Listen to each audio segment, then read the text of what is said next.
시청자 여러분 안녕하십니까? 뉴스온 시작합니다. 의과대학 정원 확대 방안이 논의되면서 전남에 의대가 신설될 수 있을지 관심을 모으고 있습니다. 경상북도가 포닥과 업무 협약을 체결했습니다. 충청북도가 충북 행복마을 사업경연대회를 개최했습니다. 대구시가 2023 수성 알파시티 위크를 열었습니다. 광명시가 민관군 드론 지원 업무 협약을 체결했습니다. 정부가 의과대학 정원 확대 방안을 발표할 것으로 알려지면서 전남에 의대가 신설될 수 있을지 관심입니다. 전남의 열악한 의료 현실을 개선하기 위해선 의대 신설이 절실하지만 상황이 녹록하지는 않습니다. 전국 17개 시도 중 유일하게 의과대학이 없는 전라남도는 인구 1000명당 의사 수가 1.7명에 불과합니다. OECD 국가 평균인 3.7명은 물론 전국 평균인 2.5명에도 크게 못 미칩니다. 중증 응급환자 전원율도 전국 평균인 4.7%의 2배가 넘는 9.7%로 응급환자가 병원을 전전하는 일이 비일비재하게 발생하고 있습니다. 이런 열악한 의료 현실을 개선하기 위해 전라남도와 지역 정치권은 30년 전부터 의대 신설을 추진해왔습니다. 조규용 보건복지부 장관이 여러 차례 의사정원 증원과 더불어서 전남권 의대 신설을 함께 긍정적으로 검토하겠다고 여러 차례 밝힌 바 있습니다. 윤석열 정부가 그 약속을 지키기를 기대하고 있고 마지막까지 호소하고 있습니다. 현재 의대 정원 확대 방안은 크게 세 가지로 의학 분업 당시 줄었던 정원을 원상 복구하는 351명 확대안, 지방 국립대 의대 정원을 늘리는 521명 증원안, 가장 급진적인 1000명 이상 증원안 등입니다. 세 개 안 모두 현재 의대가 있는 대학의 정원을 늘리는 방안들로 지역 의대 신설 방안은 포함되지 않았습니다. 야당인 민주당은 의대 정원 확대와 함께 지역 의대 신설이 반드시 필요하다는 입장이지만 받아들여질지는 의문입니다. 공공의대 설립 및 의대 없는 지역의 의대 신설과 지역 의사제에 기반한 의대 정원 확대 방안을 확정하여 꾸준히 추진해 왔으나 의료계의 집단 반발로 무산된 채 정책 추진을 유보해 왔다. 30년 수건 사업인 전남 의대 신설이 의대 정원 확대 논의에도 불구하고 이번에도 고배를 마실 것이란 불안과 우려가 커지고 있습니다. 수도권 소식입니다. 축제장이 펼쳐진 홍대 레드로드. 주민과 관광객들이 많이 찾은 이곳은 무엇보다 안전이 중요하죠. 마포구가 축제 등 인파가 몰리는 홍대 레드로드에서 안전관리 현장 점검을 실시했습니다. 마포구가 행정안전부와 함께 지난 7일 홍대 레드로드 안전관리 점검을 실시했습니다. 이날은 지난 축제 및 축구 거리 응원에 따른 대규모 인파 밀집과 다가올 헬로윈 기간 등 인파가 계속 몰릴 것에 대비했습니다. 이에 박강수 마포구청장과 고기동 행정안전부 차관, 마포경찰서와 마포소방서 등이 함께했고 레드로드 현장을 꼼꼼히 살피고 안전관리 계획을 공유했습니다. 더하여 구는 지난 6일 저녁 현장을 돌며 무대 및 인파 이동 경로 등을 점검하는 시간을 가졌습니다. 마포구는 계속해서 민관경 합동 현장 점검을 실시하고 레드로드에 설치된 AI 인파 밀집 분석 시스템 운영, 안전마포 한라인 구축 등을 통해 안전마포를 위해 최선을 다할 것입니다. 마포의 아름다운 나눔의 현장이 펼쳐졌습니다. S-오일이 효도밥상 및 마포 위기 주민과 장학생 지원을 위해 햇살 나눔 후원금을 전달했습니다. 10월 12일 마포구청장실에서 S-오일의 햇살 나눔 후원금 전달식이 열렸습니다. 후원처인 S-오일은 석유 제품과 가스, 석유 화학 제품을 제조하고 판매하는 원유 정제 처리 업체로 꾸준히 마포구에 햇살 나눔 후원금을 전달해왔습니다. 이날 전달된 후원금은 총 1억 원으로 효도밥상 및 마포 위기 주민과 장학생 지원을 위해 사용될 예정입니다. 후원금을 통해 마포복지재단에서는 효도밥상과 복지기관 공모사업 등이 지원되고 마포인재육성 장학재단에서는 마포 장학생들의 교육비가 지원됩니다. 이번 후원으로 마포의 따뜻한 나눔의 손길이 계속 이어지길 기대합니다. 광명시가 관내 공공기관, 민간, 군과 함께 드론을 활용해 재난재해에 적극적으로 대응하기로 했습니다. 지난 17일 시청 중회실에서 광명소방서, 광명경찰서, 민간교육기관인 광명시 드론교육원, 그리고 세빛드론과 민관군 드론 지원 업무 협약을 체결했습니다. 광명시와 이들 기관은 협약에 따라 관내 재난재해 발생 시 각각 보유 드론을 통합 운용해 실종자 수색 등의 장비와 인력을 신속하게 지원하기로 했습니다. 드론을 통해 더 안전한 광명 지역사회 이렇게 해결해 나갔으면 좋겠습니다. 고맙습니다. 광명시는 앞으로 각 기관과 드론 통합 운용, 교육 방안 등을 구체화하고 네트워크를 구축하는 등 협약의 실효성 확보를 위한 후속 조치를 이어나갈 계획입니다. 광역시 소식입니다.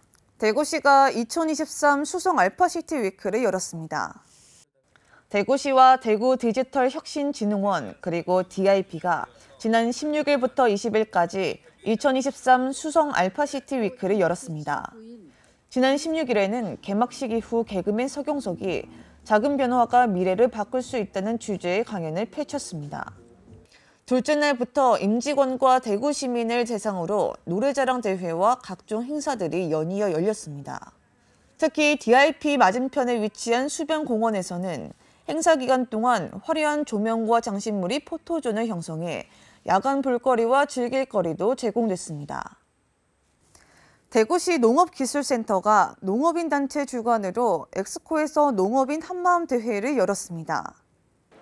대구시 농업기술센터가 농업인 단체 주관으로 지난 17일 대구 엑스코에서 농업인 한마음 대회를 열었습니다.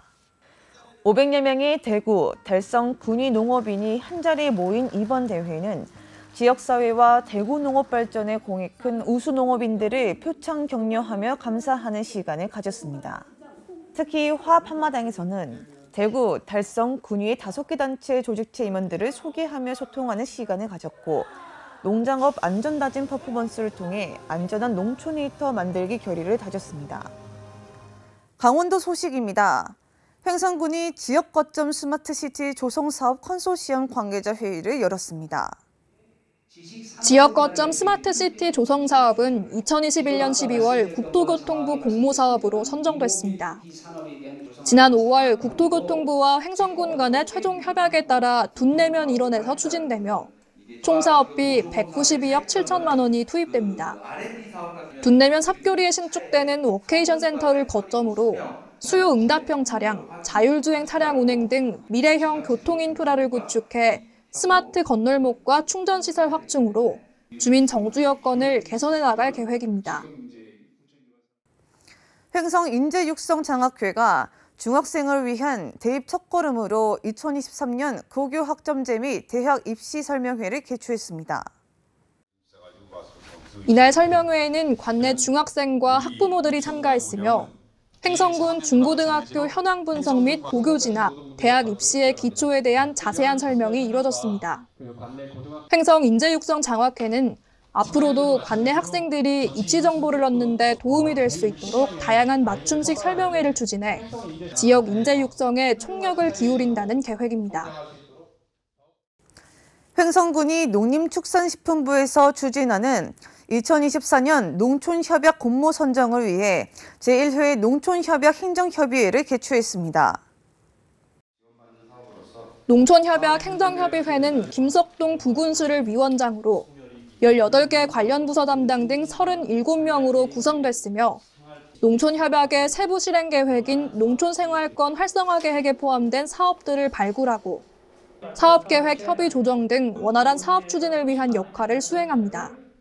이날 협의회에서는 농촌협약 추진 상황 발표, 농촌협약 대상 사업과 현재 계획 중인 지역 발전 사업 등과의 연계 추진 방안 등에 대해 각 부서와 의견을 공유했습니다.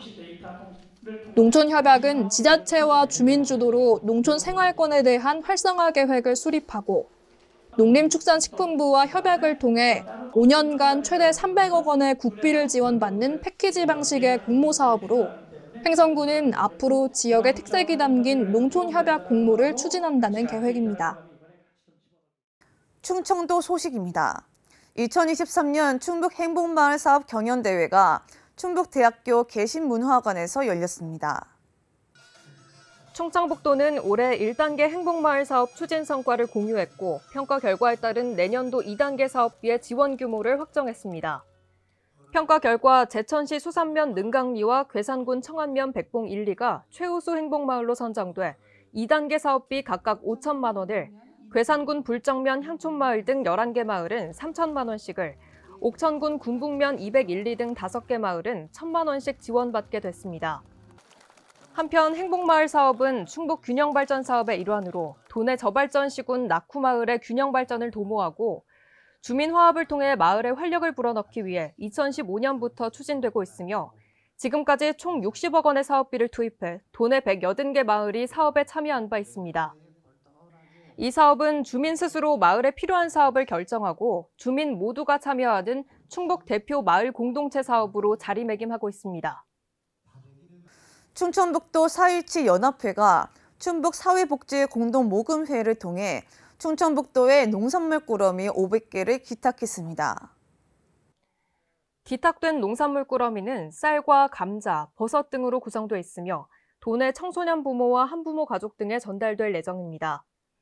김영환 충북도지사는 충청북도 4.17 연합회에서 직접 만든 농산물 꾸러미를 기부해 주셔서 감사드린다며 앞으로 충청북도에서도 취약 가구의 생활 안정을 위해 최선을 다하겠다고 말했습니다.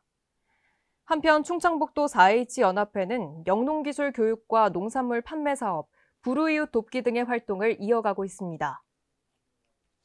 세계 충청향후회 회원들이 청남대와 문희문화재를 방문해 간담회를 가졌습니다. 간담회에 앞서 독일 충청인 향후회는 수해로 인해 어려움을 겪고 있는 도내 저소득 가구 지원을 위해 성금 2,000유로를 전달했습니다. 김영환 충북도지사는 인사말을 통해 출생 증가율 10% 달성, 충북 관광객 5천만 명 유치 등 충북의 주요 정책과 비전을 소개했고 해외 각국에서 대한민국의 위상을 높이고 있는 향후 회원님들께 감사하다며 세계 충청 향후회에 적극적인 관심과 협조를 부탁했습니다. 한편 세계 충청 향후회는 충북, 충남, 대전, 세종이 고향인 국외 충청인의 화합을 목적으로 설립된 단체로 전 세계에서 교류 활동과 장학 사업 등을 펼치고 있습니다. 경상도 소식입니다. 미국 경제사절단 일행을 포함해 이철우 도지사가 캘리포니아 도심 항공교통 선도기업 오버에어를 방문했습니다. 지난 13일 이철우 경상북도 도지사 등 미국 경제사절단 일행은 캘리포니아 도심 항공교통 선도기업 오버에어를 방문했습니다. 기업 수뇌부들이 모두 참가한 가운데 도내 UAM 도입 및 향후 관련 산업 육성 전략에 대해 심도 있게 논의했습니다. 이철우 도지사는 공항과 공항, 도시와 도시, 그리고 교통이 불편한 지역까지 연결할 수 있는 UAM과 관련해 오버에어, 한화 시스템과 함께 상호 협력을 위한 MOU를 체결할 계획이라고 말했습니다. 경상북도가 푸닭과 경북 농식품 미국 시장 수출 확대를 위한 업무 협약을 체결했습니다. 지난 14일 경상북도는 미국 LA에 위치한 푸닭과 업무 협약을 체결했습니다. 이날 협약식에서는 이철우 경상북도 도지사와 배한철 경상북도의회 의장, 현장 푸닭 대표이사 등이 참석했습니다. 이번 업무 협약을 통해 경상북도는 생산한 수출 유망 제품을 발굴하고 시장 개척을 위한 온오프라인 유통망을 활용한 홍보 판촉 및 판매 확대에 상호 협력하기로 했습니다. 지난 2017년 발생한 11.15 촉발 지진으로 큰 피해를 입은 흥해 지역에 공공임대주택 200호가 건립됩니다.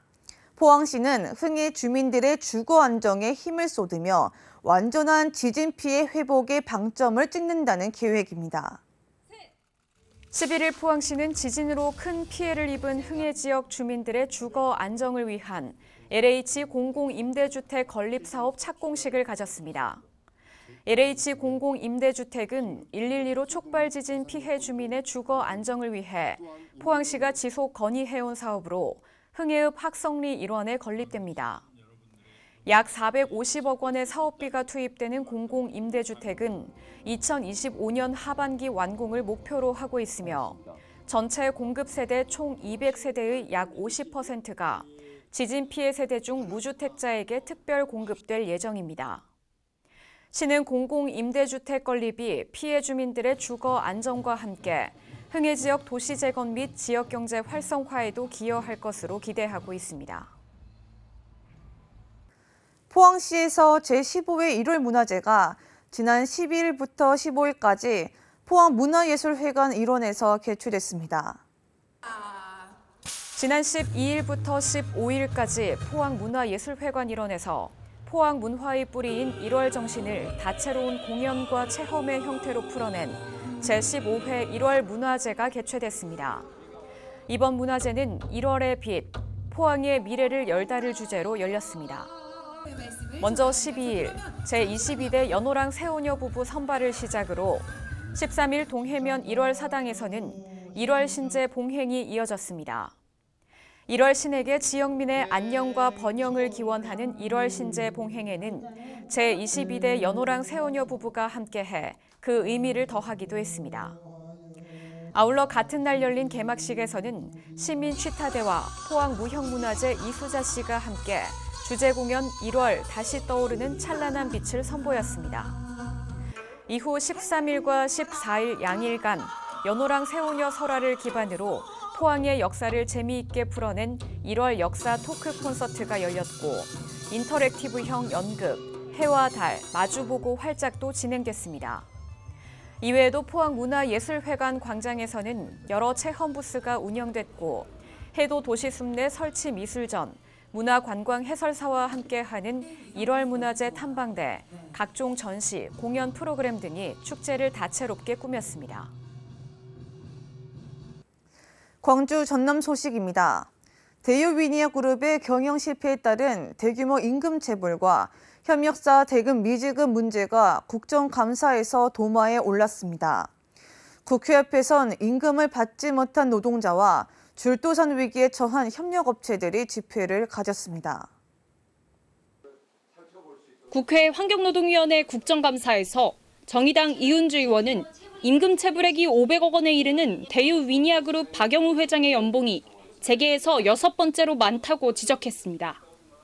임금 체불이 이뤄진 지난해 1월부터 4월까지 박 회장이 위니아전자에서 챙긴 급여는 매달 4천만 원이 넘습니다. 투기적 인수합병 등 방만한 경영 속에서도 이뤄진 해외 투자를 지적하며 고의부도 의혹까지 제기됐습니다. 상호 출자, 내부 거래, 비상식적인 인수합병 시도, 방만한 선단식 경영이 오늘날 500억 원대 임금 체불을 만든 겁니다.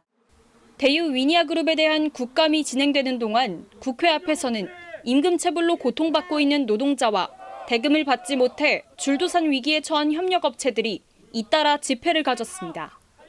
노동자 생계 파탄났다. 박영우가 책임져라. 책임져라. 위니아는 빠른 정상화를 실행하라. 하지만 국정감사 증인으로 채택된 박 회장은 건강상의 문제를 이유로 출석하지 않아 책임 있는 해결책 마련에 소극적이란 비판을 받고 있습니다. 광주 도시계획위원회의 회의를 공개하라는 시 조례가 한 달 전 신설됐지만 이후 열린 두 차례 회의가 모두 비공개로 열렸습니다. 명확하지 않은 이유로 공개 조례를 무용지물로 만들고 있다는 비판이 큽니다. 광주광역시의회는 지난달 전국 최초로 도시계획위원회 회의 내용을 공개하는 조례를 만들었습니다. 광주시 도시계획위원회는 대규모 개발사업 등 도시계획을 심의 자문하는 막강한 권한을 가졌지만 폐쇄적으로 운영되고 있는 데다 지난 2년여 동안 다룬 안건 중 부결한 안건이 한 건도 없을 정도로 거수기 역할에 그쳤기 때문입니다. 하지만 공개 조례를 제정하고도 달라진 건 없었습니다. 지난 13일 신세계백화점 확장 이전 계획을 심의했던 도시계획 건축공동위원회와 지난 5일 광주시 각화동 지구단위 계획 변경안을 심의했던 도시계획위 회의는 모두 비공개였습니다. 두 회의 모두 공개되면 업무 공정성에 지장을 줄 우려가 있다는 이유에서였습니다. 절반인 12분이 넘는 16분이 일단 비공개에 대한 의견을 주셨고 의견 주신 분들은 전원 다 비공개를 주셨고요. 의견이 없으므로 오늘 회의는 비공개로 진행하기로 의결되었습니다. 조례에 회의를 비공개로 진행할 수 있는 5가지 예외 규정을 뒀는데 도시계획위가 이 예외 규정을 남발하면서 사실상 조례를 무용지물로 만들고 있는 겁니다. 시민의 알 권리와 도시계획위원회의 운영의 공정성, 투명성을 위해서 도시계획위원회 회의의 원칙적 공개가 결정되었습니다. 하지만 여러 가지 사유를 들어서 공개하지 않는 이런 집행부와 시의 이런 태도를 보면서 상당한 염려와 우려를 금할 수가 없고요. 회의 내용을 공개하라는 시 조례를 비웃듯 비공개로 진행되는 회의. 시민들 앞에 떳떳하게 공개하지도 못할 회의 결과로 광주의 미래를 결정하게 해서는 안 된다는 비판이 커지고 있습니다. 여수시와 제주 두 지역의 작가들이 1948년도에 같은 아픔을 공유한 미술작품 교류 전시회를 가졌습니다. 이번 전시회는 잠들지 않는 남도의 세월이라는 주제로 10월 19일까지 여수세계 박람회장 국제관에서 열렸습니다. 전시 내용은 제주 4.3에서 여수 순천 11구로 이어지는 현대사의 비극을 미술작품으로 시각화해 그림과 조형물 등 45점을 전시했습니다. 여수시가 2026 여수세계섬 박람회 범시민준비위원회 사무실 개소식을 개최했습니다. 범시민준비위원회는 섬 박람회 성공 개최를 견인하기 위해 창립총회와 출범식을 가졌습니다. 또한 이번 위원회 사무실 개소를 시작으로 범시민준비위원회 7개 분과위에서 박람회 홍보와 관람객 유치 활동, 섬 박람회 관련 토론회 개최 등 본격적인 활동을 시작할 계획입니다. 특별자치도 소식입니다.